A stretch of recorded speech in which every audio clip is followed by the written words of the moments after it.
Devivala ma'am.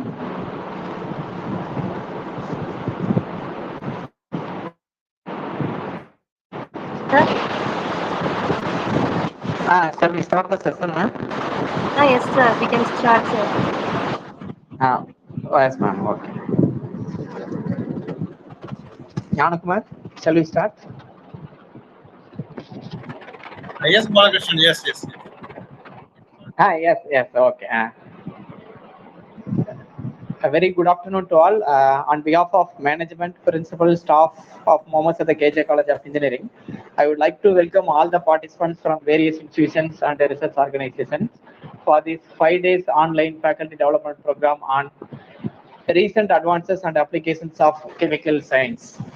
In this FDP first day, Dr. Kumar, my friend Dr. Kumar, head Physical Science School of Chemistry, Mother Commerce University, joined with us to deliver his lecture on electrochemical mechanisms in energy conservation devices.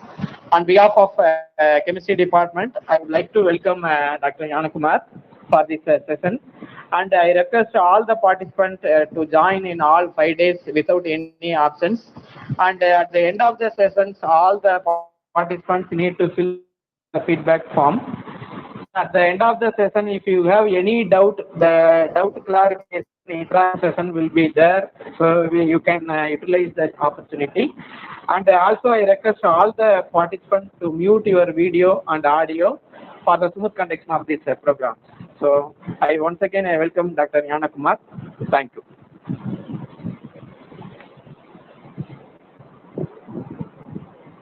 Devivala ma'am.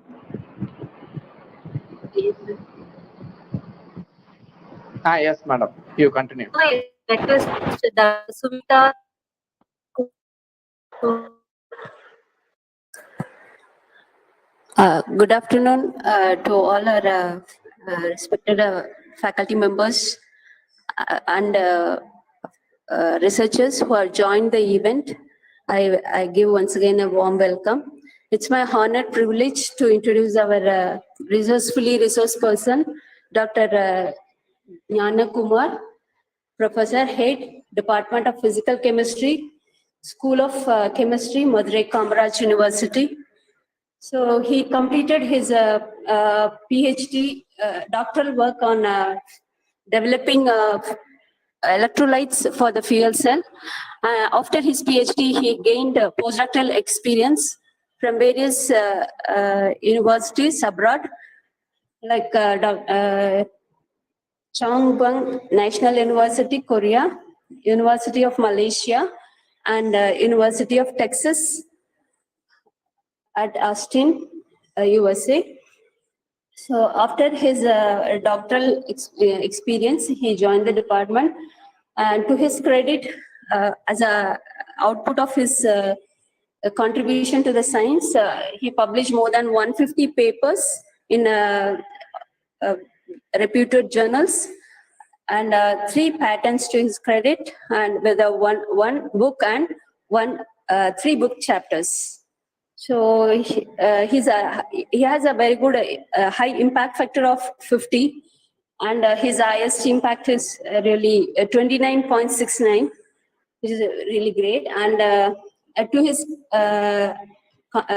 credit, or adding a feather to his hat, he had guided more than 13 PhDs, and currently he's guiding 8 PhD students.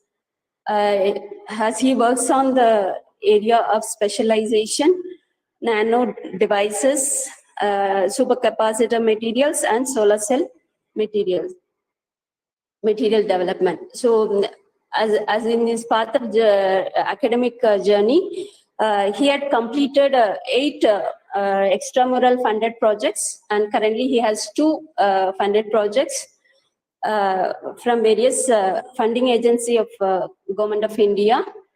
And he was awarded with Young Scientist Award from Academy of Science, Tamil Nadu, and DST.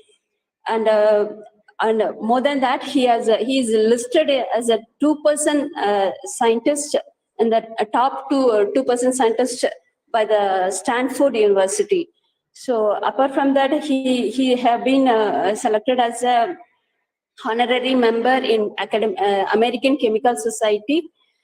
And he served as an editor in various reputed journals like Austrian Journal of Biosensor and Bioelectronics, Journal of Brewing and Distilling, and Journal of Environmental and Biotechnology Research, and so on.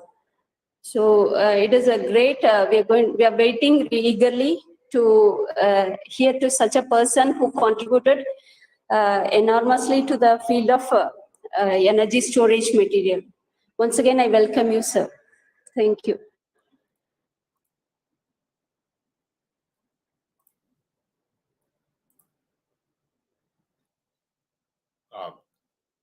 Thank you so much, ma'am, for your kind introduction.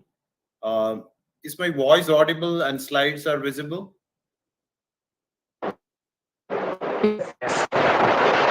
Yeah. Okay, we can focus on it. So I'd like to convey my sincere thanks to my dear friend Bala for inviting me to deliver a lecture on this learned podium. This is Dr. Nano Kumar, heading the Department of Physical Chemistry at Madurai Kamaraj University. I deem it have a great pleasure in delivering a lecture entitled Unraveling the Mystery of Electrochemical Mechanisms in Energy Conversion Devices in this learned podium. So my brief CV has already been narrated by ma'am. So at present, we do focus entirely on the development of electrochemical devices, including fuel cell, lithium sulfur batteries, supercapacitors, and electrochemical sensors. So today's presentation includes the following contents: introduction and overview of Electrode, why nano, then our journey with fuel cells and other electrochemical devices, future perspectives, and conclusion. I would like to bring all of you to our childhood days. On those days, we were wearing half pants and holding the fingers of our dad and mom and were flying like butterflies. Those days were really colorful, isn't it? When we compare our childhood days with our recent days, then we could identify the vast differences which were happened within and around ourselves. The grandparents that they lived in huts have been converted into 50 to 100-story buildings. Bullock carts, the transportation symbol of ancient days, have been converted into sophisticated electric cars, and farm fields have been converted into multiplex industries. What does it lead to? Yes, of course, it leads to the sophisticated version of our life. But on the other side, it enhances the diseases-enriched environment. According to my knowledge, mother's womb is deemed as the safest place for an individual. However, this pollution can affect a babe, one who is in mother's womb. From this, you could clearly visualize the significance of pollution at this current era. On the other side, this energy demand is getting increased with an increase in the population, and developing countries such as India and Brazil are competing with each other to develop their economic resources by deploying the natural resources. So I would like to pose a few questions to make this podium alive. So please feel free to answer. So what were the energy sources of ancient days?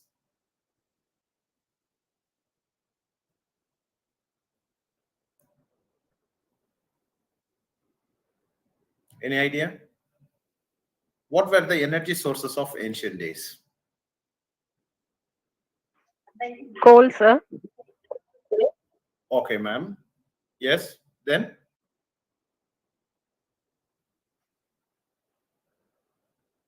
Okay. Sun and world were considered as the major sources of energy on ancient days. At the early morning, our ancestors strongly believed that they could harvest certain amount of energy by worshipping the sun at the early morning. And that energy was adequate to run the whole day. And there is no need to give an explanation related with wood, because till now it has been dominated the energy source at India. So this fossil fuels replace the previous energy sources to 85%. So at present, this world's energy relies on 85% on fossil fuels for its total energy supply. Can you give an example of fossil fuel?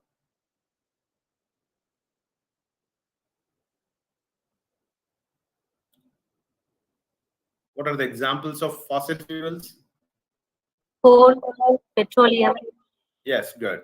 Petrol, coal, diesel, gasoline, etc.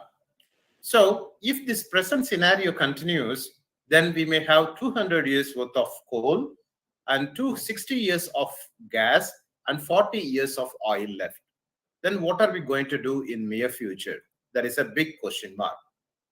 Very recently, United Nations have listed out humanity's top 10 problems for next 50 years. So amidst the 10 problems for next 50 years, energy stands at first. So the remaining 4 problems, including water, food, environment, and poverty, are directly related with energy. If there is no energy, you cannot bring water from the ground level to the utilization level. If you have no energy, you cannot cultivate the crops and you cannot even bake the food. If there is no energy, you cannot keep the environment green and clean, which may lead to poverty. The remaining 5 problems, including terrorism and war, disease, education, democracy, and population, are indirectly connected with energy. So from this, you could understand the significance of energy for next 50 years to this humanity. So hope you do understand that most of the world wars and regional wars were accomplished only to conquer the oil reservoirs. Do you have any conflict over this particular statement? Most of the wars, including world wars and regional wars, were accomplished to conquer the oil reservoirs. So from this, you could clearly visualize the significance of fossil fuels at this present scenario. And hope you do understand that if a drop of oil is left out at any corner of the world during the energy crisis, definitely it may lead to Third World War. So that is why the researchers have stimulated a number of keen efforts to address this significant energy demand with a great environmental concern. So there comes fuel cells. Fuel cells are deemed as the effectual energy conversion devices which can simultaneously meet the energy demand with a great environmental concern. So this is the operational principle of proton exchange membrane fuel cell or hydrogen fuel cells. So these fuel cells are purely based upon the galvanic cell principle. So what is the charge of anode and what is the charge of cathode? Here.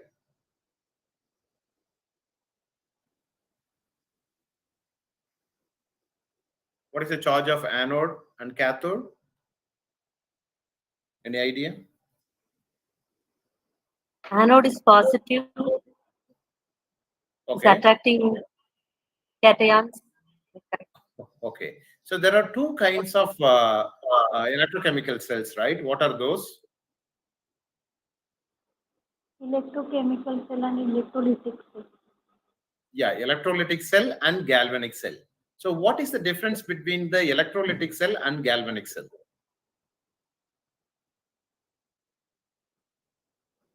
In electrolytic cell, electrical energy is converted into chemical energy.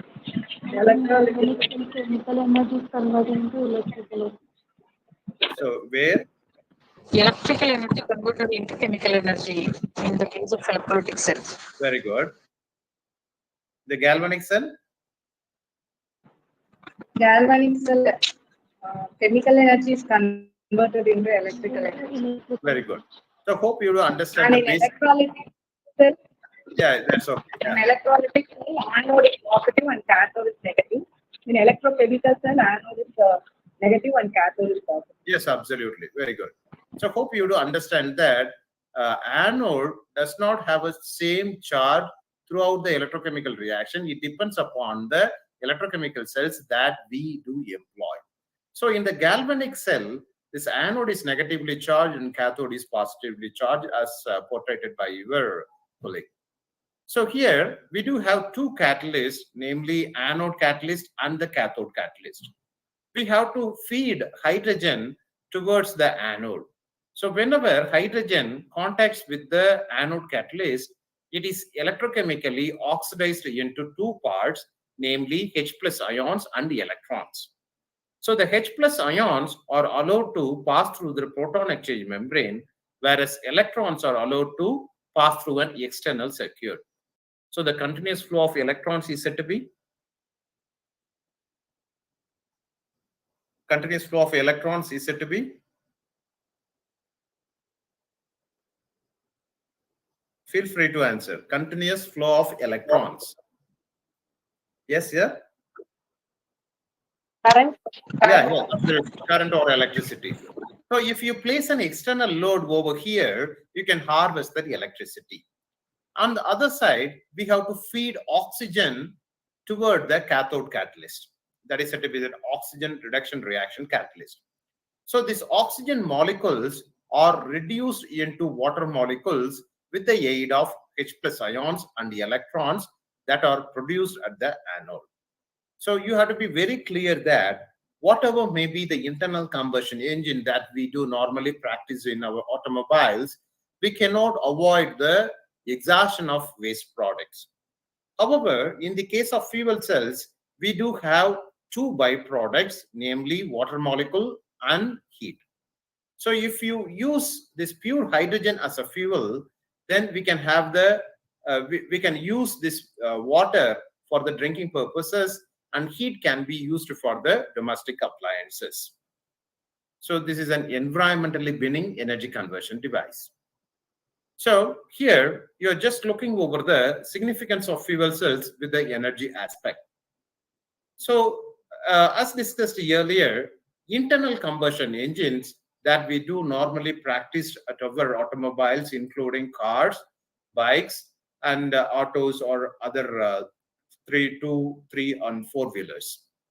So at first, that chemical energy has to be converted into thermal energy, and the thermal energy has to be converted into mechanical energy, and finally, mechanical energy has to be converted into electrical energy.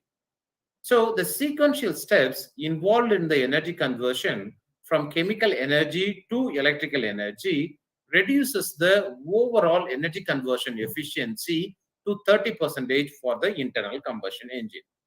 So what kind of chemical energy that you do supply to your bikes?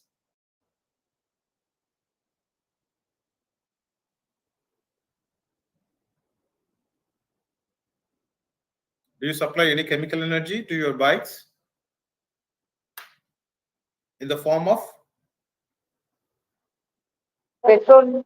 yeah, fuel, petrol or diesel, right? So that petrol and diesel cannot be directly converted into electrical energy. The sequential steps involved in the energy conversion reduces the overall energy conversion efficiency to 30%. However, these fuel cells can directly harvest electrical energy from chemical energy, so that we can have 70% of energy conversion efficiency to this fuel cell. On the right-hand side figure, you're just looking over the comparison of power plant efficiency. Compared to the automotors, steam and gas turbines, and diesel engines, fuel cells demonstrate the maximum power plant efficiency.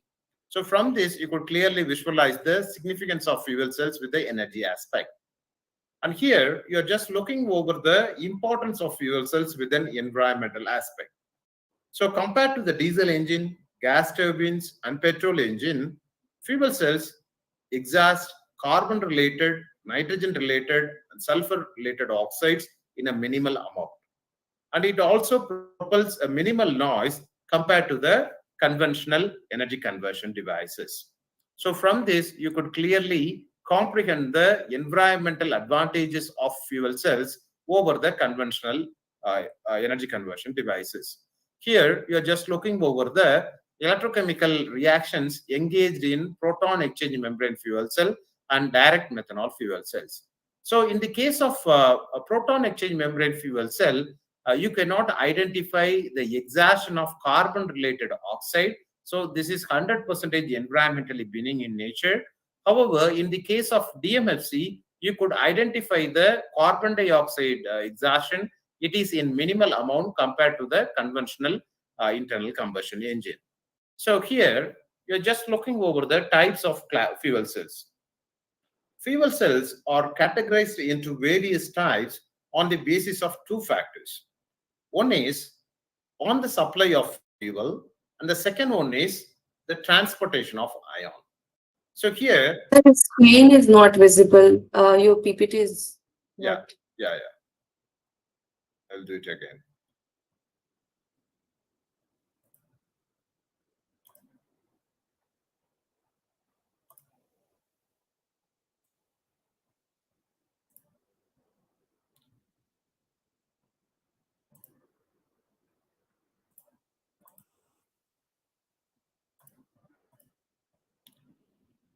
Is it visible now? Yes, sir, it is visible. Okay. So here, we do supply hydrogen as a fuel. So the relevant fuel cell is termed as a hydrogen fuel cell. And if you do supply methanol as a fuel, the relevant fuel cell can be termed as direct methanol fuel cell. And if you do supply ethanol as a fuel, the relevant fuel cell can be termed as direct ethanol.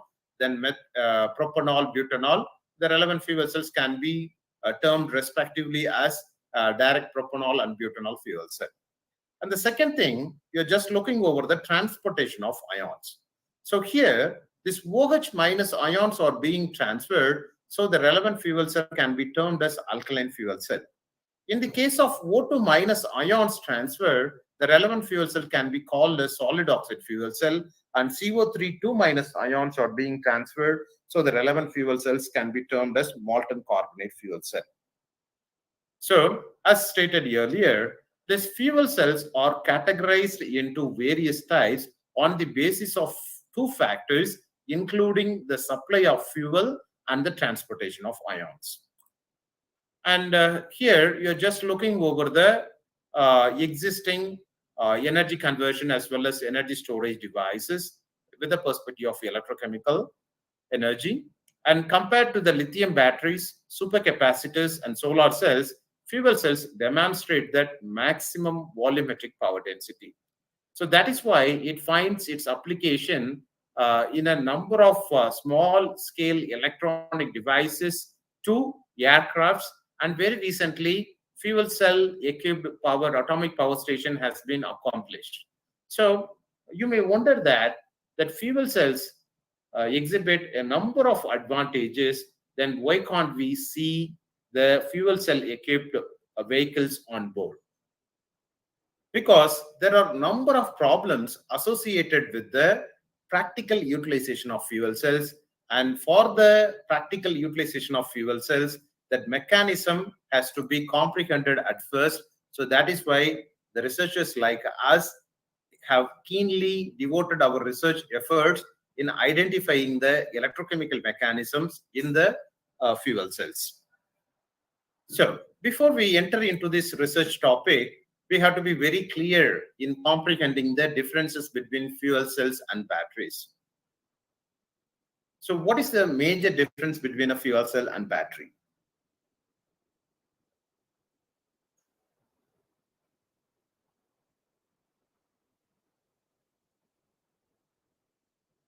What is the major difference?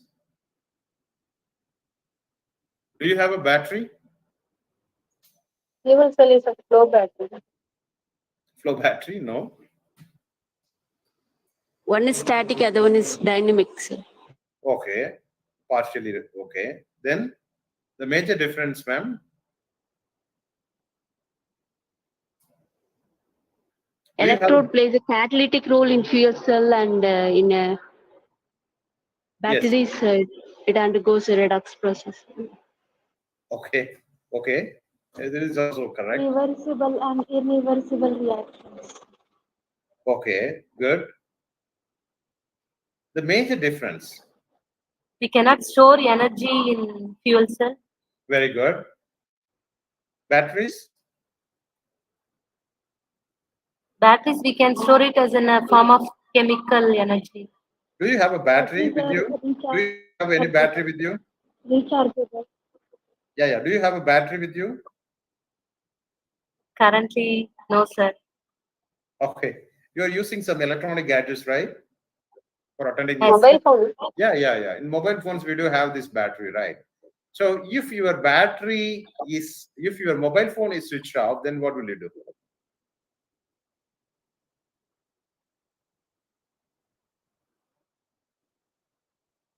We will recharge the batteries. Yeah, recharge the battery. I'm not talking about the top up of 99 rupees. So this is an electrical recharging. So hope you do understand that batteries are said to be that energy storage devices, whereas fuel cells are said to be that energy.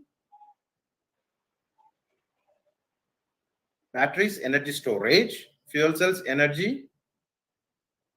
Unit. Pardon? Energy producing unit, sir. Yeah, very good. Energy generation device. Energy generation device.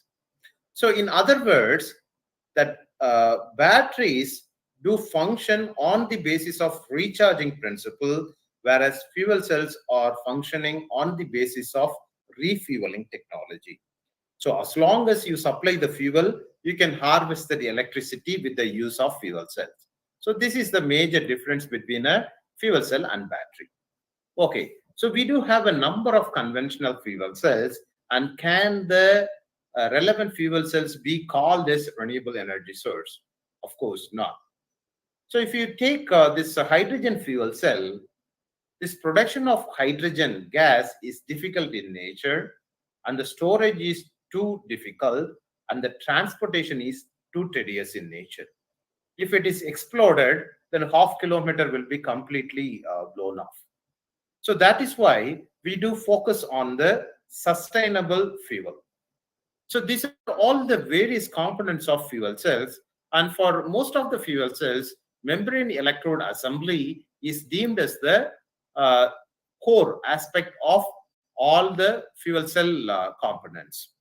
So here, this membrane electrode assembly is nothing but that membrane is being sandwiched between anode and cathode. And despite the fact that devoted efforts could bring few-fold increments in the electric current, it was not adequate enough to increase the volumetric density of fuel cells. So the researchers have devoted a number of research efforts not only on this membrane, but also on the gas diffusion layer, current collector, and anode end plate, etc. However, they could visualize only a small increment in the power efficiency, which was not adequate enough to increase the volumetric power density of fuel cells. So that is why we have focused our entire research activities towards electrode. What is meant for an electrode? Or what do you mean by an electrode?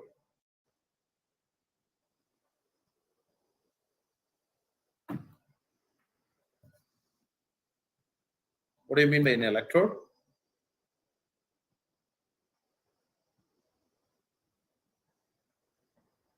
Any idea?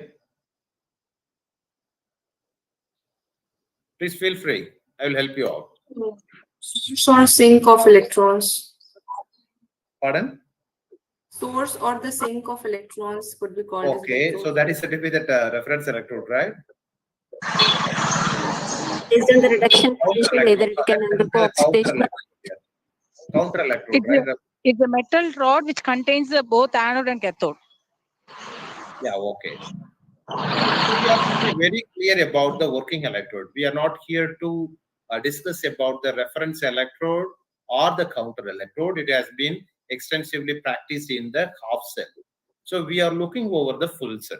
So here you have to be very clear about the working electrode.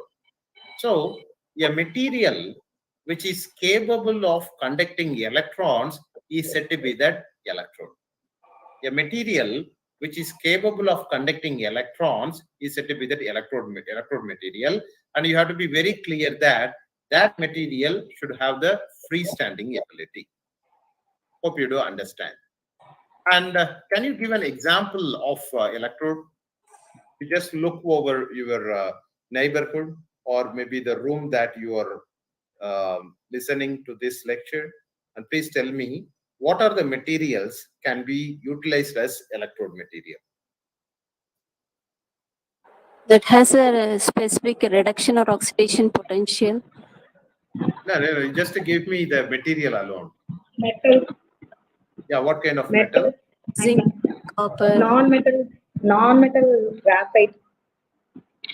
No, you just look over your environment and tell me what are the materials can be used. Lithium. Water. Water? What is that? Yes, ma'am. I cannot hear you properly. It can be used as electrode. I am just guessing, like, if it's possible, it's a medium for electron transport. So can we call it as a electrode? Which one? Water. Water? No.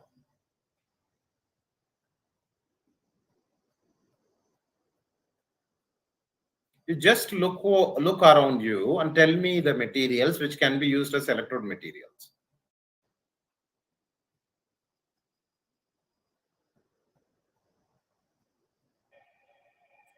So most of you do wear yeah. Metals and non-metals. Yeah, what kind of metals? Metal material or active metal or inert metals. I think that you are not understanding my questions. Yeah. So you do wear ornaments, right? The ornaments are made up of what? Gold. Yeah, gold, silver. Gold, silver. Yeah, gold, silver, and platinum. So can we use the same as the electrode material?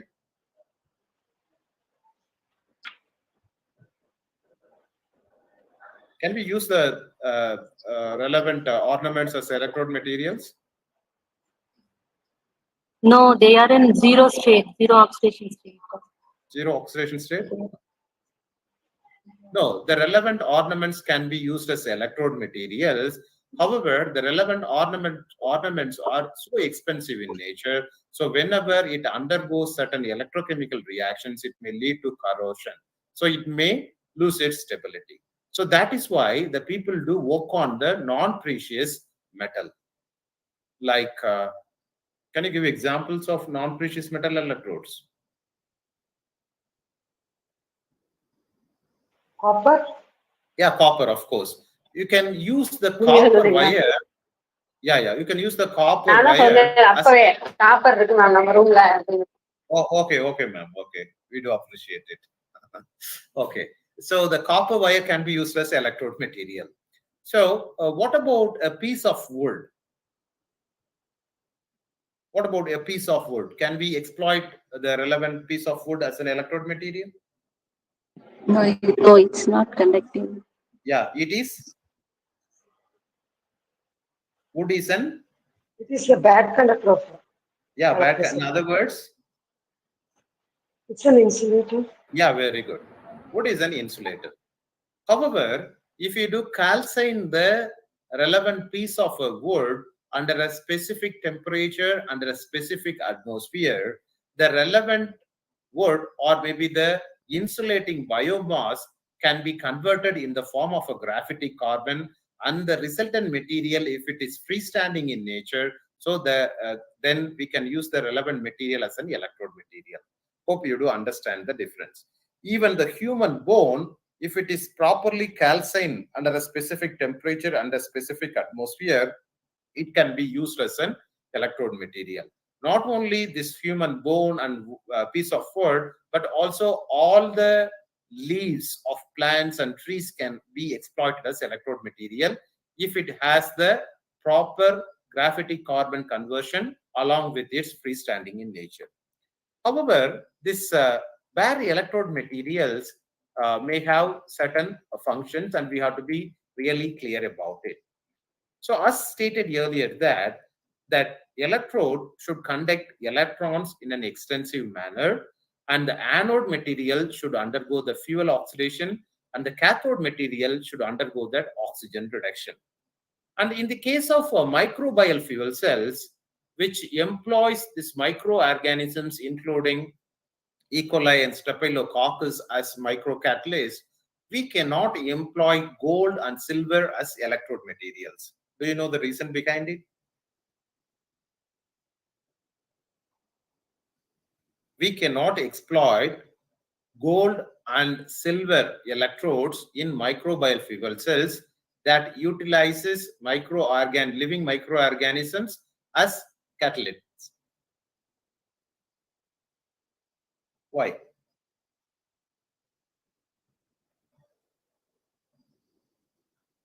Do you understand my question?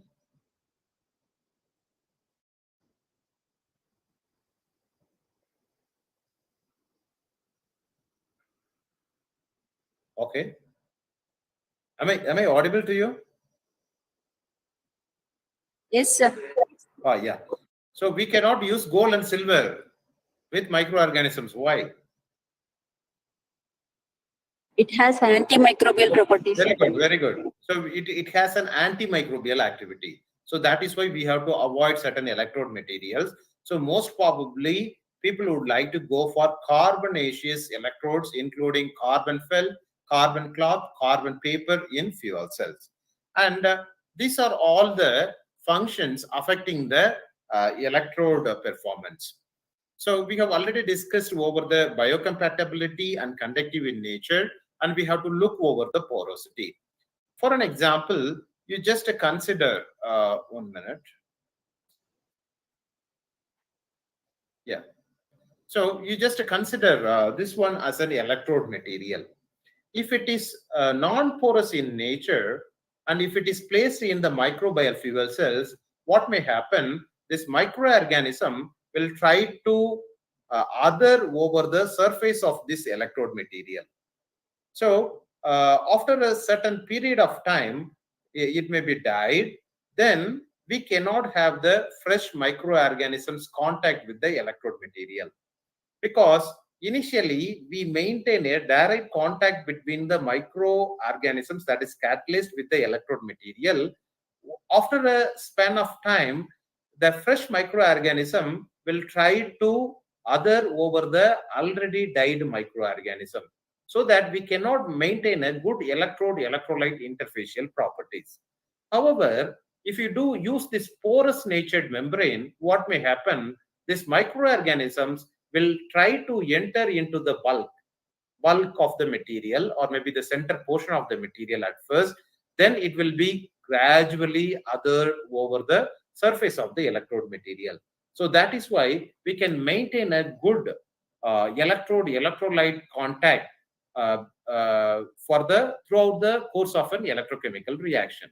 So we have to provide a keen interest towards the development of electrode materials with high porosity, and it should have the large specific surface area, non-corrosive in nature, high physical strength, low cost, and high sustainable nature. And you do understand that these electrode materials have the limited electrical conductivity and lower surface area. It leads to the large over potential. So in order to limit the over potential or the onset potential, we have to modify that electrode materials with the catalytic materials. And now we are proceeding towards why nano. So most probably you might have visited your kitchen in the morning, right? So what kind of salts that you have witnessed at your kitchen?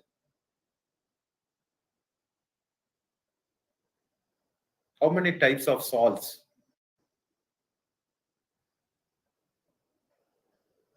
Or seen at your kitchen?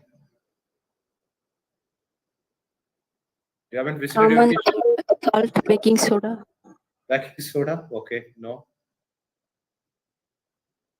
So what is the normal salt that you do use it for making food? Sites of Sodium what? chloride. Pardon? உப்பு என்னென்ன உப்பு வச்சிருக்கீங்க வீட்ல? NaCl, Powdered salt. Yeah, powdered salt. And another one is that coarse salt. Kallu uppu. So when do you use this coarse salt and when do you use this powdered salt? When we make use of the solvent, we will be making use of this crystal salt. Okay. Whereas for dry things and all, we will be making use of this common powder salt. Yeah, fine. So why can't you use this coarse salt for frying certain vegetables or fishes? It's not soluble. Yeah, it is not It's not soluble. soluble. Right? It's not soluble. So you have to be very clear that what is the formula for the coarse salt and what is the chemical formula for the powder salt? NaCl. NaCl. Okay. So both the forms of salts exhibit that NaCl chemical formula. So you have to be very clear that without altering the chemical structure, we have just brought down the bigger sized particles to the smaller sized particle. It enhances the solubility. Likewise, without altering a chemical structure, if you do bring down the larger sized particle to the smaller units, then definitely we may have an increase in the properties including electrical conductivity, thermal stability, physical stability, hydraulic stability, etc. So from this you could clearly visualize the importance of nano. So hope you do understand. Just I am giving an example to comprehend the nano and the bulk material. Nothing is related with common salt is not related with nano. Hope you do understand. In other words, you can say that grain is not flammable. However, grain dust is flammable. So from this, you could comprehend the bringing down of the bigger unit to the smaller unit without altering the chemical structure is vitally important. So on the basis of this particular idea related with the electrodes and the nanomaterials, we have started our journey with fuel cells. So with the famous proverb of Albert Einstein that we cannot solve problems by using the same kind of thinking we used when we created them, we have started to work on this three-dimensional hierarchical core-shell nanostructured arrays on carbon fibers as catalyst for direct urea fuel cell. So this paper has got published in Advanced Energy Materials, which has a high impact factor of 29.69. And this is the highest impact factor journal paper, which is exclusively published by an Indian research group so far. So in this particular research work, we harvested electricity both from the commercially available urea and human urine. So booming global energy demand and depletion of fossil fuels lead to the development of new renewable energy paradigms that involves the conversion of waste into energy. So both the federal and state governments invest a lot on energy generation and waste disposal. Direct urea fuel cell can simultaneously meet the energy demand and the sanitation issues with a great environmental concern. And this is the energy density of urea is comparatively higher than the compressed hydrogen. From this, you could understand the energy portfolio of urea over the hydrogen. However, you have to be very clear that overall direct urea fuel cell efficiency is purely dependent upon the electrocatalytic activity of urea oxidation reaction and oxygen reduction reaction activities of catalyst. However, the existing UOR and ORR catalysts demonstrate certain issues. The first issue related with the existing catalyst is different catalysts were used in anode and cathode. It not only enhances the expenditure of the relevant material, but also do not comprehend the underlying electrochemical mechanism. So that is why we have chosen cobalt oxide nanomaterials as a bifunctional catalyst for both UR and ORR reactions. This CO3O4 enhances that oxygen absorption capability via the Pauling mode. So that is why it exhibits a good electrokinetics toward that oxygen reduction reaction. However, it demonstrates certain issues related with the poisoning effect at the anode and hydroperoxy species generation at the cathode. So that is why the specific modification is essential for CO3O4 nanostructures. And you have to be very clear about that electrode modification processes. At first, that electrode has to be pre-treated. Then afterwards, that catalyst should be prepared in a separate manner. That catalyst should be disposed in a certain solvent, and it has to be coated over that electrode material. It is a multi-step process which involves or which consumes more time and cost. So that is why we have directly grown nanostructures on the relevant electrode materials. You have to be very clear that in most of the electrode materials, we use insulating polymer as a binder to create an adhesion between the electrode material and the catalytic material. As stated earlier that this electrode material should comprise that high electrical conductivity. However, this insulating binder may lower the electrical conductivity, which may lead to the sluggish electrokinetics. So that is why we have directly grown nanostructures on carbon cloth. And here, these same images clearly portrayed the fibers of carbon cloth in figure A. So figure B and C represent the CO3O4 nanowires coating on the carbon cloth fibers, and from D to E, it represents that core shell architectures of CO3O4 at NIO. That is, CO3O4 is a core and NIO is a shell material. For an example, you just look over this ballpoint pen. So the cover is said to be that shell, and inside the lid is said to be that core. So the core is CO3O4 and the cover is NIO. Simultaneously, we prepared that CO3O4 at M1O2 nanostructure core shell architectures, and here the CO3O4 is a core and M1O2 is said to be that shell. And we have specifically induced a chemical interaction between the core and shell material. So this main problem associated with the core and shell material is the delamination or the detachment of shell material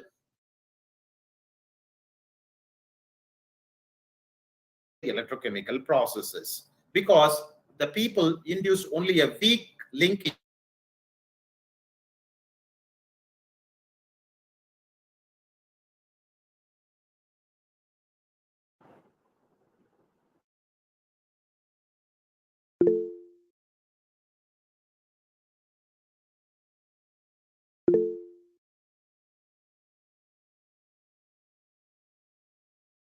is further subject to the hydrolysis reaction.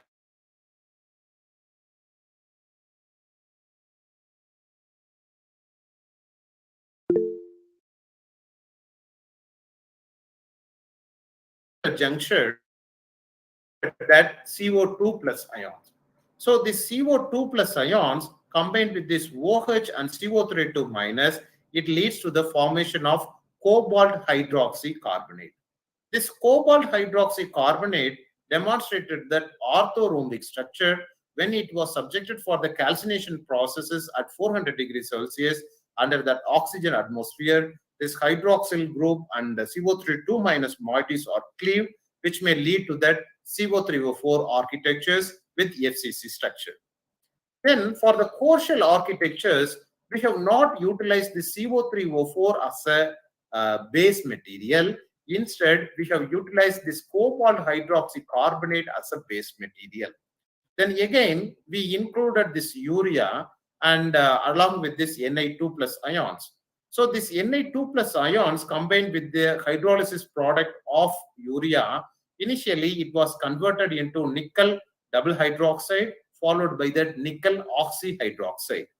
It was subjected for the calcination process at 400 degrees Celsius under the oxygen atmosphere, which lead to that NiO with the FCC structure. Similarly, this cobalt hydroxy carbonate was treated with Mn4 plus ions, and this Mn4 plus ions were oxidized with the use of cobalt hydroxy carbonate, which leads to that monoclinic delta phase of MnO2. So thus, we chemically induced an interaction between the core and shell material, which was electrochemically stable in nature. So from the TEM images, you could clearly comprehend the idea which has been visualized earlier. So this figure A represents that CO3O4 nanowires. If you closely observe the SEM image of CO3O4 nanowires, you could comprehend that this wire is made up of a sequentially arranged CO3O4 nanoparticles. When it was subjected for the core shell processes, this CO3O4 nanowire was encapsulated with that NiO as shown in figure D. So the diameter of the CO3O4 nanoparticle is ranged up at around 50 nanometer. This core shell material is ranged between 120 nanometer. So you have to be very clear about the core shell architecture formation. So for an example, take an example of globe jamun. So how do you prepare globe jamun?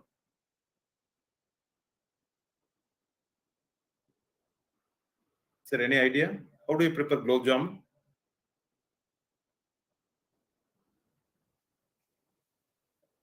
No idea? Using the ready mix by adding water. Okay. By adding water and making globes kind of sounds. Then yes. we have to fry it in oil. Oil, then? Then we have to soak it in a jeera water. Yeah, jeera solution. So that's you prepare this globe jamun. So the very similar processes has been involved here. So my question is, if the fried the spherical ball or the globe of this globe jamun is so rough in nature, what may happen? It won't absorb the jeera much. Very good, ma'am. Very good, ma'am. So if it is so soft, what may happen? It may dissolve in jeera. Yeah, it may be broken into pieces or dissolved.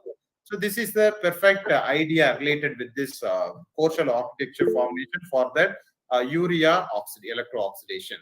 So here, when you supply this urea molecule to the CO3O4 nanowire, it directly contacts with the CO3O4 nanowire.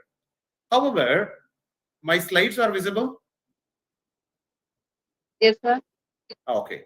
Okay. So, however, after the formation of core at shell nano architectures, that urea may have a 100% contact with only with the shell material.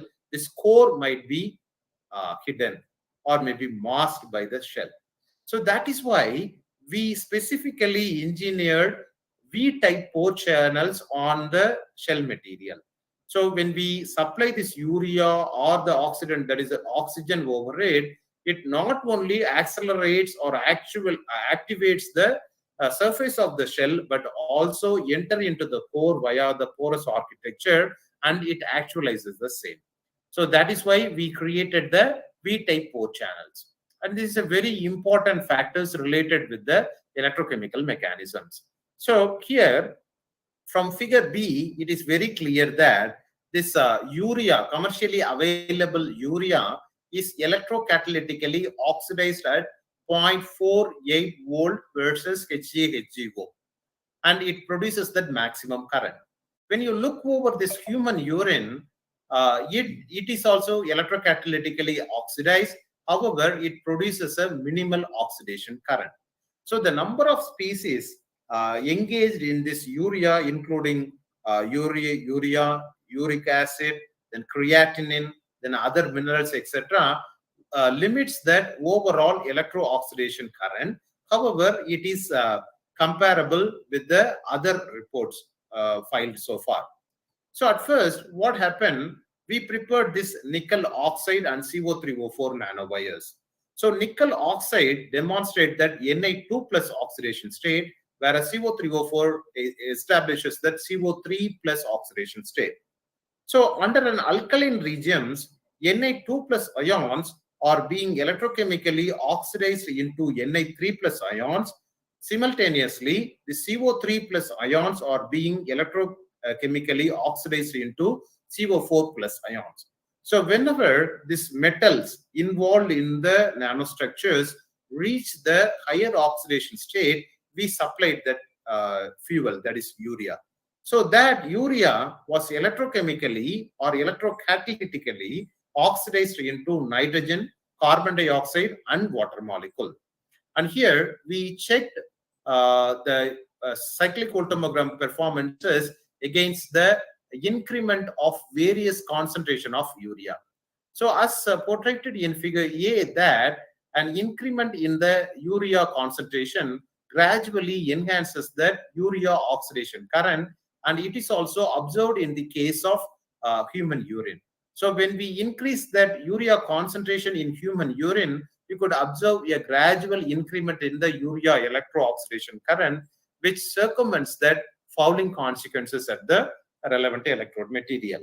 So in the figure C indicates that urea oxidation responses of the final electrode material as a function of scan rate.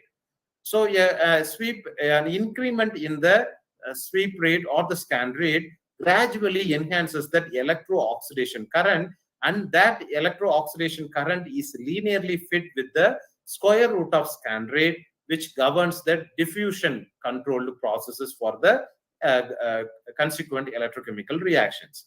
So we also observed the diffusion controlled progression at that human urine against that different scan rate. And we have also checked that electrocatalytic stability of the relevant material with the use of the chrono-ohm. So starting from initial till 3000 seconds, we could not observe any decrement in the oxidation current, which clearly elucidate the good electrocatalytic or electrochemical stability of the relevant material. And for the other side, for that oxygen reduction reactions, we tried over that CO3O4 at MnO2. Hope you do understand that oxygen can be electrochemically reduced by two different progressions. One is that 4-electron progression, and another one is that 2-electron transfer reaction.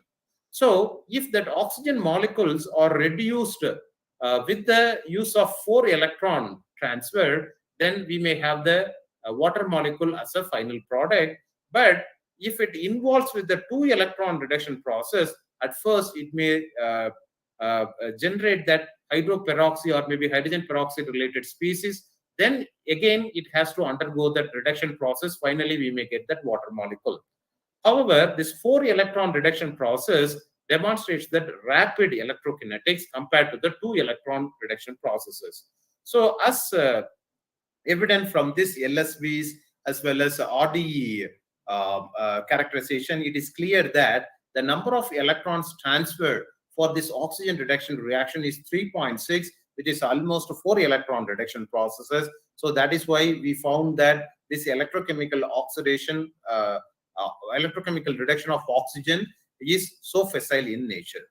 So with the combinative properties of this core shell architecture and specifically engineered pore surfaces, we could observe a high power density of 23 milliwatt per centimeter squared against the commercially available urea. For the human urine, it was about 13 milliwatt per centimeter squared. And it was enhanced to 32 milliwatt per centimeter squared against urea, and at around 22 milliwatt per centimeter squared against human urine at 60 degrees Celsius. So the constructed fuel cells were durable up to 120 hours. And hope you do understand that we fabricated that high performance fuel cells out of this core shell configuration.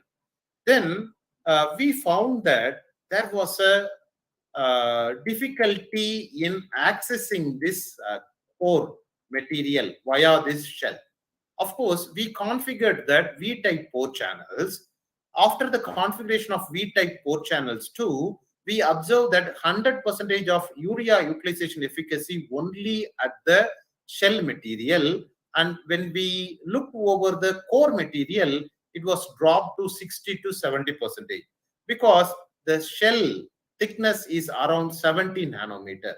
So that is why we have partially displaced the CO3 plus lattices with the Na2 plus lattices, and we formulated that NiCO2O4 architecture. And again, this was the highest impact factor journal published by an Indian girl research scholar on the topic of fuel cells. Then, so here what we have done, we have taken this Ni3 plus and CO3 plus. Instead of urea, we have taken this thiourea. And it was subjected for the solvothermal reaction at different time intervals, including 6 hours, 9 hours, and 12 hours. So for the 6 hours, you could identify that this NaCO2O4 nanoflakes are scarcely populated. When we increase the time from 6 to 9 hours, the population was increased. From 9 to 12 hours, it leads to the formation of rose garland-like morphologies. So you have to be very clear in exploring the influences of flower-like architectures. So when you do supply this fuel or electrolyte, this you just look over the figure E, the individual rose flower-like architectures. So when we supply this urea as a fuel or maybe some other electrolyte, what may happen? These cavities amidst the various nanoflakes can act as reservoirs, and it stores the fuel or analyte or electrolyte. So that fuel urea, it simultaneously activates the inner surface of this nanoflakes and outer surface of another nanoflake. Thus, the electrolyte or the fuel utilization efficacy was enhanced. So as a result, you could observe an increment in the urea oxidation current compared to the previous effort. In the case of human urine, you could observe a significant oxidation profile compared to the previous effort, and it is purely attributed to the partial displacement of this CO3 plus lattices with the Na-related lattices. So from this, you could clearly understand the differences between the chemical interaction as well as physics of the materials. And very interestingly, we observed a trend portrayed here. An increment in the solvothermal reaction from 6 to 12 hours enhances the urea electro-oxidation current, but after 12 hours, we could observe a decrement in the urea electro-oxidation current. When we look over the same images of the relevant material, we could identify that rose-like flower architectures were disintegrated when we increase the reaction time from 12 hours to 15 hours. So that is why they cannot act as reservoirs for urea fuel, urea or the human urine fuel, which may lead to the decrement in the urea oxidation current. And with the dimensions of three-dimensional architectures and a number of cavities amongst the nanoflakes and the partial substitution of one metal lattices with another lattices, we could observe a high increment in the power density to 18 milliwatt per centimeter square, and it was raised to 13 milliwatt per centimeter square against human urine. And when we enhance the room temperature to 80 degrees Celsius, again we could observe an increment in the power density. And the relevant fuel cells were durable up to 180 hours. Then these relevant articles were highlighted in Times of India for the production of electricity from human urine. And in a continuation of the above, we looked over the microfluidic direct ethylene glycol fuel cell. Again, the paper has got published in Advanced Energy Materials, the same journal, which has an impact factor of 29.69. So very, very interesting preparation strategy was involved in this particular paper. So for the fabrication of electrode materials, we derived raw cotton from the farm field. We have not even bought the material. We have simply derived the material from the farm field.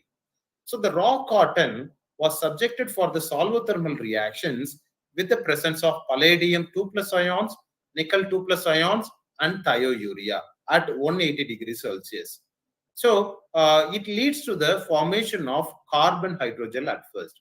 Hope you do understand that a number of water molecules conscript that hydrogel formation. So that water molecules existence may limit that electrical conductivity. So that is why at 750 degrees Celsius, under the presence of acetylene gas and nitrogen gas, we effectually removed that hydrogel water molecules, and we converted that hydrogel into carbon aerogel. So you are just looking over the FESM micrographs of the relevant electrode materials. You just look over figure A and B. We have not done any modifications on this cotton fiber. So it represents the cotton, pure cotton fiber. The fibers are entangled in nature. So this is the beauty of nature. So over these entangled fibers, we homogeneously decorated that palladium and palladium nickel nanoparticles. Palladium and palladium nickel nanoparticles, and it was catalytically converted into carbon nanotubes. So you just look over figure E, the entire tube is said to be the carbon nanotube. Only at the tip you could identify the palladium nickel. And in the consequent elemental mapping analysis shown below, carbon, CNS, palladium, nickel, it demonstrates that homogeneous distribution of the relevant elements. So the entire carbon nanotubes is made up of carbon, right? So the carbon lattices are being replaced, partially substituted with nitrogen and sulfur, that is by the thiourea. So nitrogen and sulfur, so that you could identify the homogeneous distribution of nitrogen and sulfur heteroatoms, and only at the tip you could identify the palladium and nickel nanoparticle. So it enumerates that uniform distribution of the metal as well as heteroatom dopants on carbon related material. And you could also visualize this thickness variation between the palladium and palladium nickel bimetallic nanoparticle. So for the palladium bare metal nanoparticle, you could identify 6 nanometer thickness. In the case of palladium nickel, you could identify 4 nanometer, which indicates the positive impact of the bimetallic nanoparticle. So you have to be very clear that metal demonstrate high electrical conductivity compared to that of a carbon material. However, this close proximity maintained between the metal nanoparticles and the carbon shell leads to the metal-like behavior for the carbon shell material. So that is why it demonstrates that maximum electrocatalytic activity against direct ethylene glycol. So in the case of urea oxidation, you could identify only one oxidation current and another reduction current. However, in the case of ethylene glycol electrooxidation, as shown in figure B, you could identify 2 oxidation current. One is here and another one is here. So the first oxidation current indicates that ethylene glycol oxidation. So out of this ethylene glycol oxidation, certain intermediates may be formed. So that intermediates are reoxidized as shown in the second oxidation peak. So that is why it demonstrated 2 oxidation peaks. So as portrayed in figure C, an increment in the scan rate gradually enhances the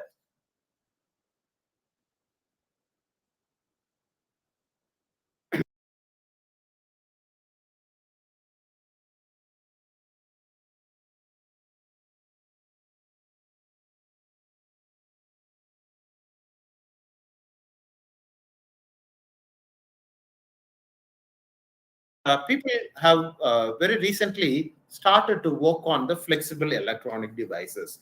Please look over my video. And we do have this mobile phone, right? So most of the mobile phone companies, including Samsung, Apple, they devoted research efforts on the fabrication of flexible mobile phones. So these mobile phones can be folded in the form of a pen, and we can pin it over our pocket. When it is needed, you can refold it and you can use it for speaking. And if it is not needed, you can fold it in the form of a pen and you can place it in your pocket. Likewise, the big LED screens, which occupies the maximum space at our houses, can be folded in the form of an umbrella, and it can be placed at any corner of your home. And you can also bring the relevant big LED screen to the outside, maybe park or maybe some other picnic spots. You can hang it over the tree, and you can watch IPL or maybe some other movies. So most of the electronic device companies do work on the same. So you have to be very clear that after supplying this flexible mobile phone to the consumer, the relevant mobile phone firm should not ask them to fold it in a specified angle. So that phone can be bendable as per the wish of the consumer or the customer. So you have to be very clear that not only this screen, LED screen, but also all the components comprised in the particular mobile phone or whatever may be the electronic devices, it should be flexible in nature in different bending angles. So that is why we check the flexibility of the fabricated electrode materials at different bending angles starting from 0 to 180 degree, and we could observe a minimal mass activity differences from 0 to 180 degree angle, so which indicates that good flexibility of the relevant electrode material. Then again, we fabricated that microfluidic direct ethering called fuel cells with the help of this fabricated electrode material. In the case of anode, we utilize the fabricated material, and the cathode, we place this platinum carbon based electrode material. And here we haven't used any membrane to separate the anode and cathode. And this is the Reynolds number plays a vital role in determining the laminar flow, which avoids or maybe the circumvents the use of the membrane. So thus we reduce the volume and enhances the maximum power density to 60 milliwatt per centimeter square. And even after the electrochemical as well as fuel cell test, you could visualize that this palladium nickel nanoparticles were not leached from the shell of the corresponding carbon nanotubes. It shows the good electrocatalytic stability of the relevant material. And these articles were highlighted in a number of magazines, including Times of India, then Sunday Express, Dinatandi, etc. Then this is the last portion of my topic. I would like to convey my royal salute to Professor Goodenough. He is the Nobel Prize winner of Chemistry 2019 for his contribution in lithium-ion battery. So very recently, he reached the Almighty at his 100th year. I'm proud to say that I'm a student of Professor Goodenough. I worked as a PDF under his guidance for a year at University of Texas at Austin. And you have to be very clear about the Nobel Prize awards. So here, for the chemistry in the year of 2019, Nobel Prize was awarded to 3 different peoples. One is Professor Stanley Whittingham. He is placed at the center, and Professor John Goodenough at the left side, and Professor Akira Yoshino. So the foundation of the lithium-ion battery was laid during the oil crisis in the 1970s. At first, Professor Stanley Whittingham, he worked on the superconductors, and he initiated certain ideas related with the intercalative materials, in specific titanium disulfide. So with the use of titanium disulfide, he actualized the idea related with the lithium-ion battery. However, the relevant ideology demonstrated 2 different demerits. One is it can store only 2 to 2.5 volts. The second issue related with that explosion.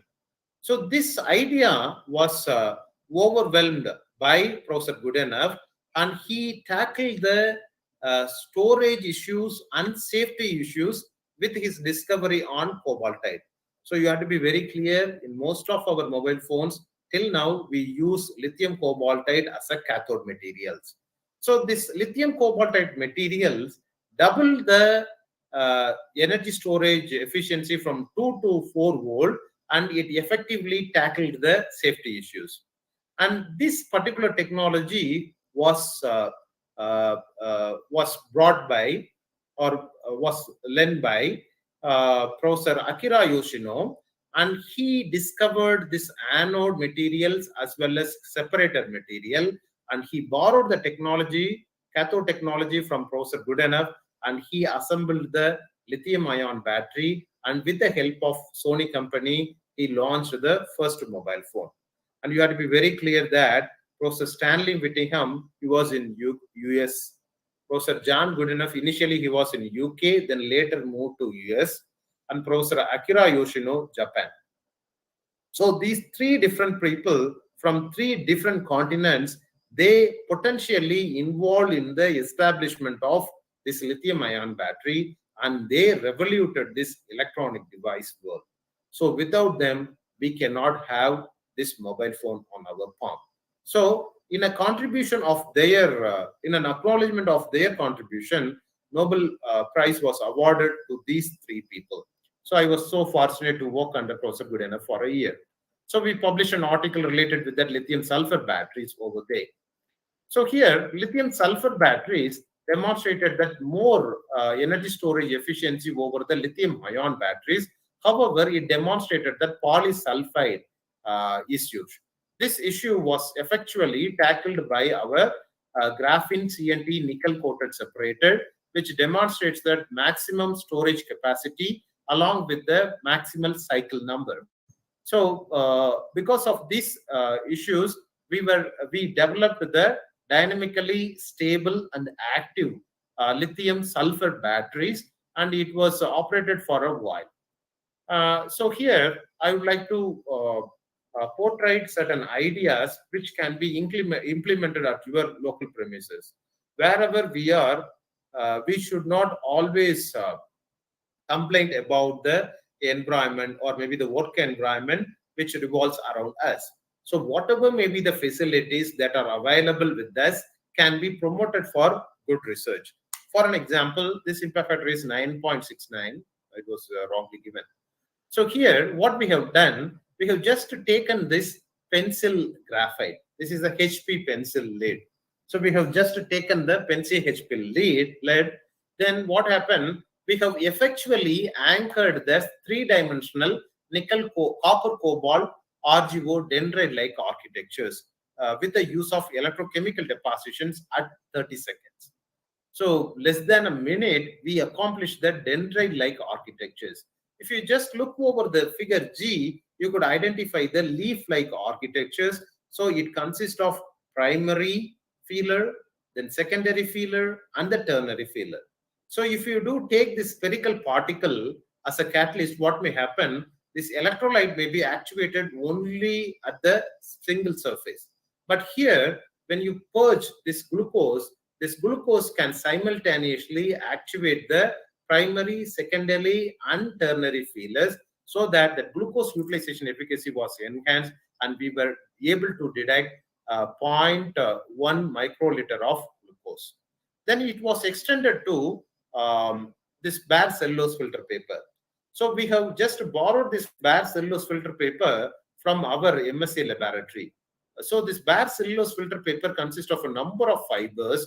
So you do understand that this bare cellulose filter paper cannot be used as an electrode material because it is insulating in nature. So in order to convert this insulating nature into electrically conductive material, we have electrolessly deposited nickel nanoparticles over the cellulose fiber paper. Then afterwards, electrochemical deposition was done, and we finally received this NiCO2 S4 flower-like architectures. And because of these flower-like architectures, we were able to detect glucose at the nanomolar, and we are triggering this picomolar level of glucose reduction. So these are all the research perspectives related with our lab. In the future perspectives, we are working on this urine tricity smart toilet. So in most of our regions, this particular sanitation issue is severely happening only because of two things. One is continual energy supply, and the second one is continual water supply.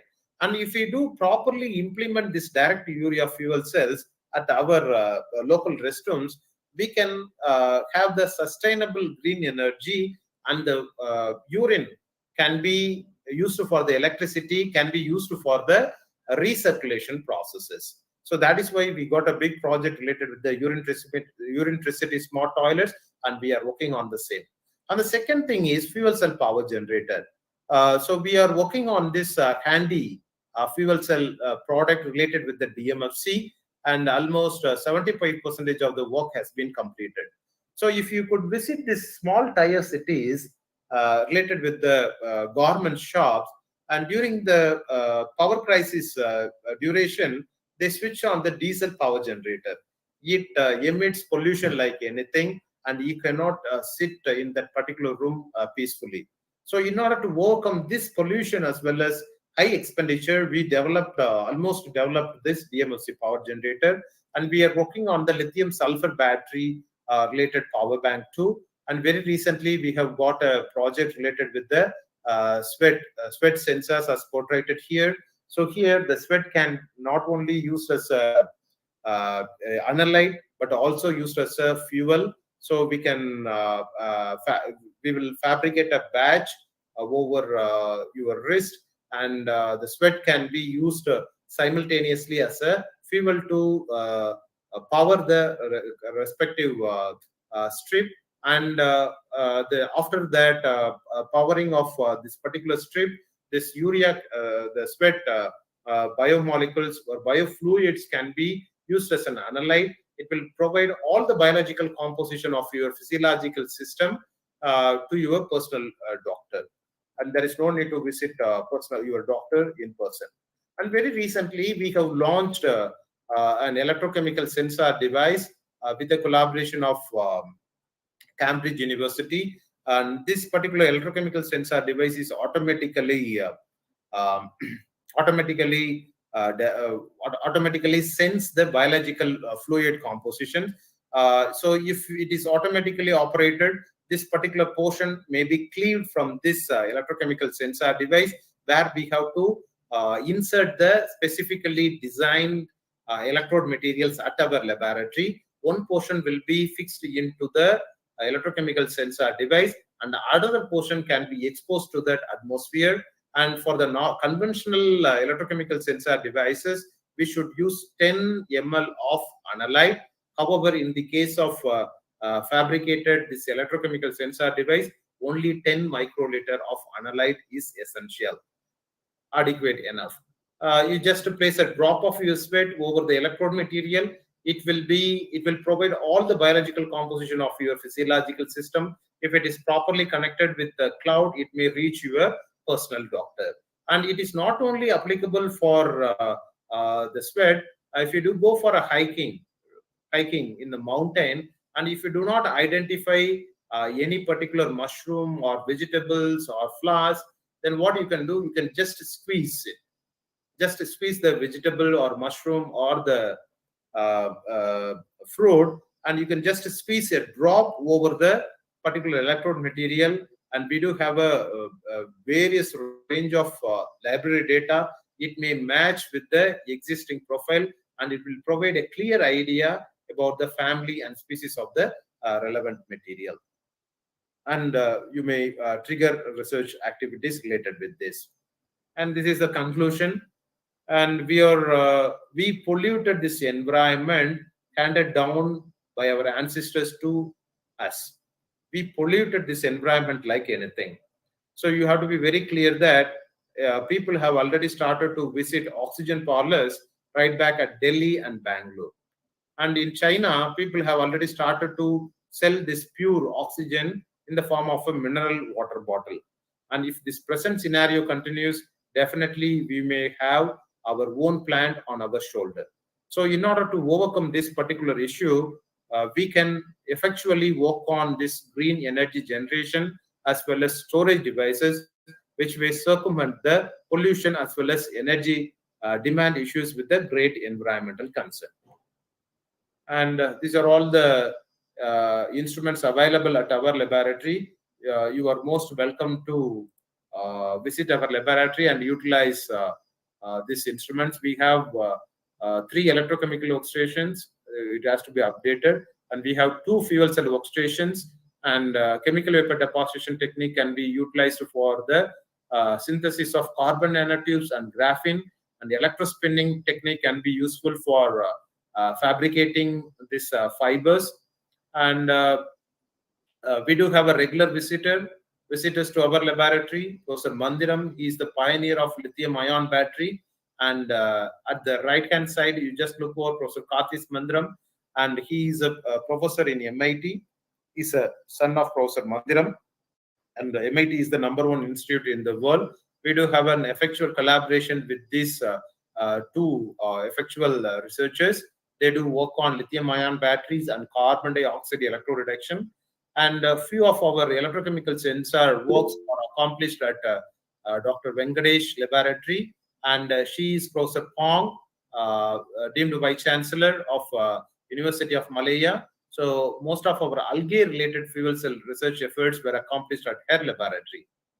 And Madurai is the historical city. There is no need to give an explanation from my side. We have a number of historical monuments, including temples, churches, and mosques.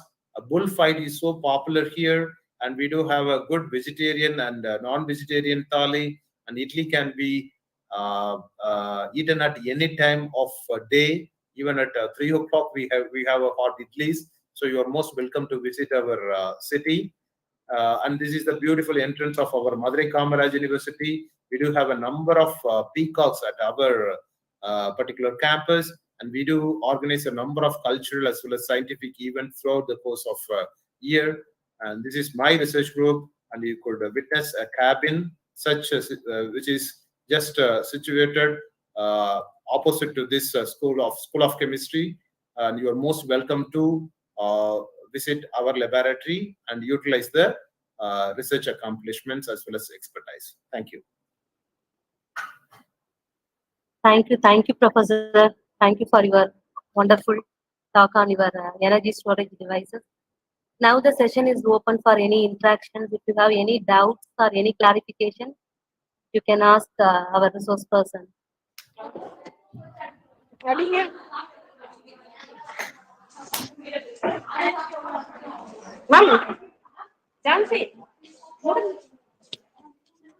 Jhansi join பண்ணாங்களா?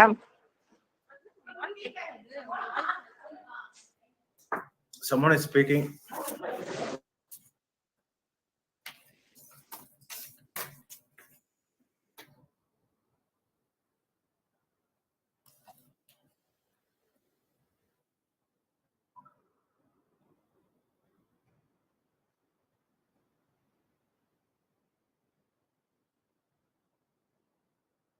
If you have any clarification, you can unmute your mic and you can ask your doubts to Dr. Gnanakumar.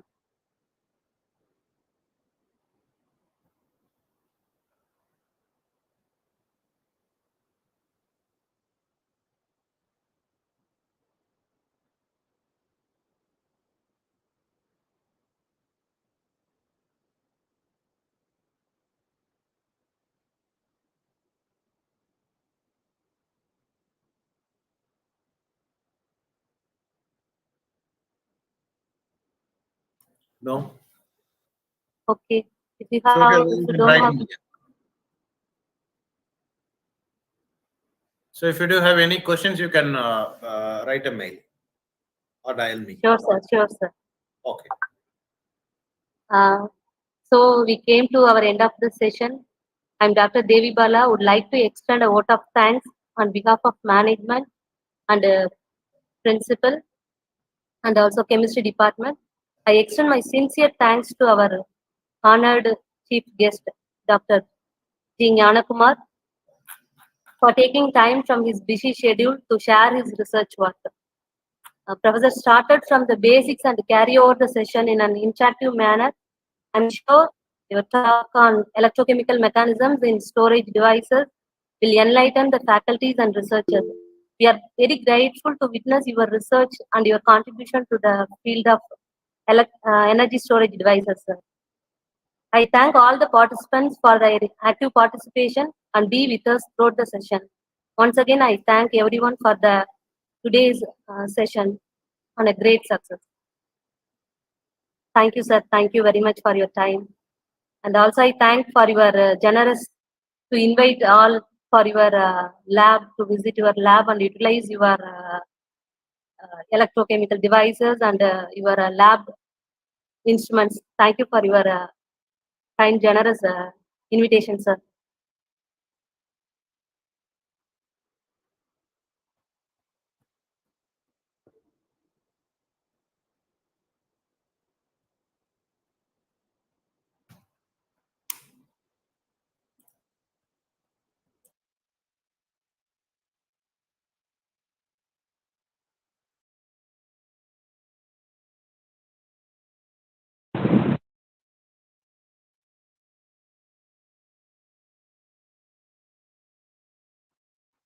The feedback form will be sent to your group